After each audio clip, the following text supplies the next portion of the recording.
Hello everybody, this is David Gibson Moore, the President of the Rotary Cosmopolitan Dubai Club, and it's wonderful to be with you. We recently had the greatest pleasure of having Mark Mobius with us as our most esteemed guest speaker for one of our wonderful fellowship meetings. This was truly a most memorable experience. Indeed, for anyone such as myself who has spent their career in finance, Mark Mobius has been a permanent point of reference. His name has been continuously at the forefront of global investment thinking for well over 40 years. Mark Mobius is considered by many as the founder of the emerging market asset class. He has a reputation of one of the most successful and influential managers over the last 30 years. He launched Mobius Capital Partners that utilizes a highly specialized active management approach with an emphasis on improving governance standards in emerging and frontier market economies. Mark had so many interesting observations to make during the course of our 30-minute discussion. One of the first key questions he commented on was the following: what is the difference between a developed and emerging market? How can we distinguish between them? The definitions are indeed sometimes blurred. I mean, how do you define the difference between emerging markets and developed markets? That's a really good question, because when we started the Emerging Markets Fund, and by the way, we have to bow our thanks to the multilateral institutions like the World Bank, the IFC, and so forth, because these are the institutions that realize that in order to have countries grow, you've got to have a market economy. And of course, as you know, China has adopted that concept. But more importantly, they decided to start a fund that would invest in those days, it was called the Third World, or the poorer countries, or the underdeveloped countries. And one of the members at the IFC, Antoine Van Akmel, a good friend of mine, he was in the shower one day and he thought, why do we call them poor? Why don't we call them emerging countries? And that's how the idea of an emerging country came. And of course, the next question was, how do you define an emerging country? And what they did is they went to the World Bank list of low, middle, and high income countries.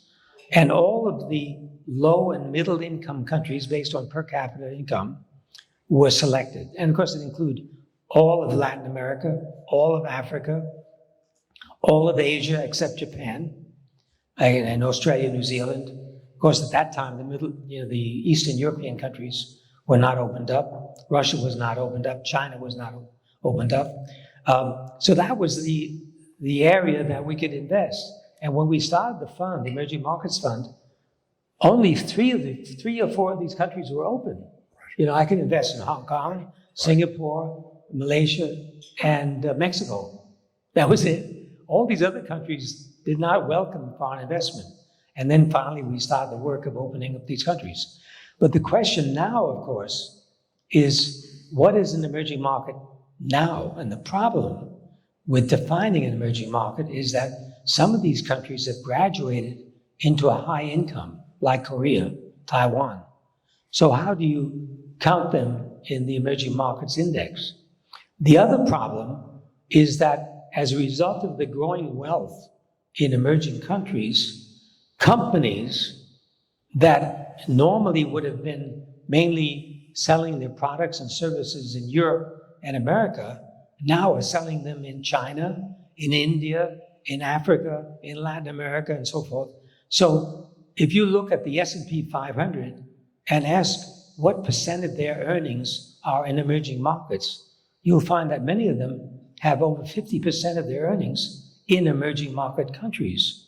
So we've decided that we will define these companies as emerging market companies. So the picture is changing very, very rapidly.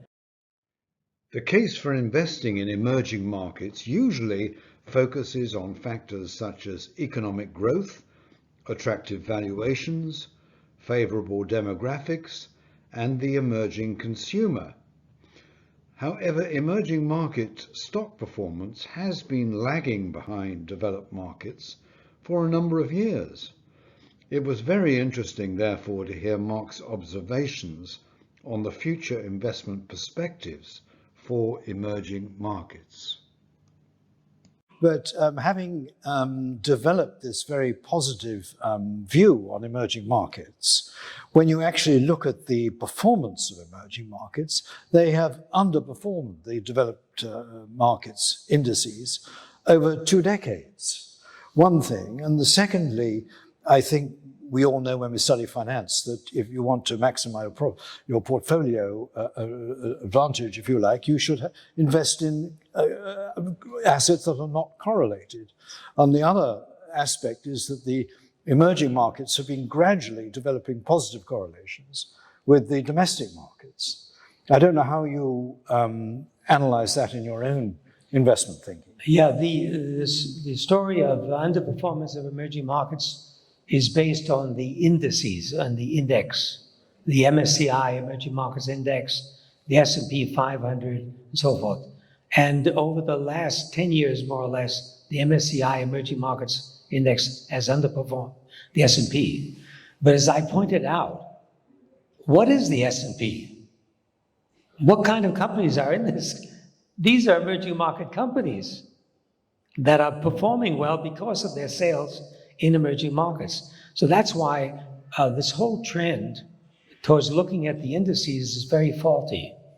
And one of the big mistakes I believe that investors are making today is putting too much emphasis on the index. You know, ETFs, exchange traded funds, are by and large based on index. So you buy an emerging markets ETF, it's based on the MSCI Emerging Markets Index, and so forth and so on.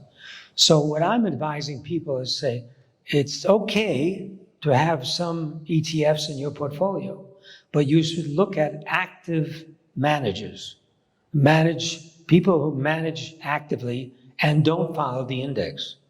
And one of the reasons, by the way, why I branched off on my own with my partner, Carlos Hardenberg, 3 years ago, was precisely to do that, to have a fund which was active, which did not follow any index, because that's what I believe we can get the best returns.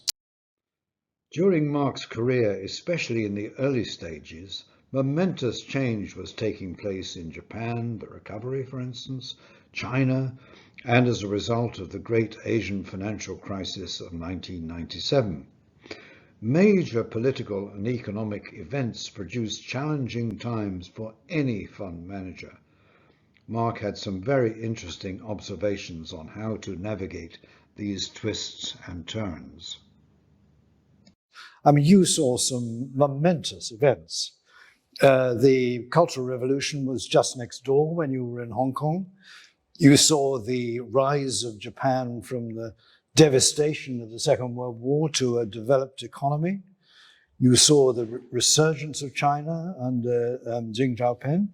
And you were also in Asia during the Asian Great Economic Crisis of 97. These were momentous events. How did they impact your philosophy as a portfolio manager? Well, one of the things I learned from John Templeton was that the world belongs to optimists. And I always wondered about that because I thought, wait a minute, we're having these bear markets. People are losing money in these markets. Why is John Templeton so optimistic? Then I started looking at these markets and I began to realize that over the long term, markets go up. Also, the bear markets are very short in duration. Bear markets usually last for 1, at most 2 years. And then the bull markets begin again. So I began to realize it was a very logical, objective decision on the part of Templeton to be optimistic because if you are an investor, you have to be optimistic over the long term. Because over the long term, if you pick the right stocks, that stock is going to be continuously going up. So that was one of the big eye-openers for me in my career. So all of us at Rotary Cosmopolitan Dubai had to thank Mark for an incredibly interesting evening. His comments were followed by a lengthy question and answer session, where he was kind enough to elaborate on a number of additional issues. We firmly hope we will be able to invite him to future events to learn more of his incredible wisdom and investment experience. Thank you indeed, Mark Mobius.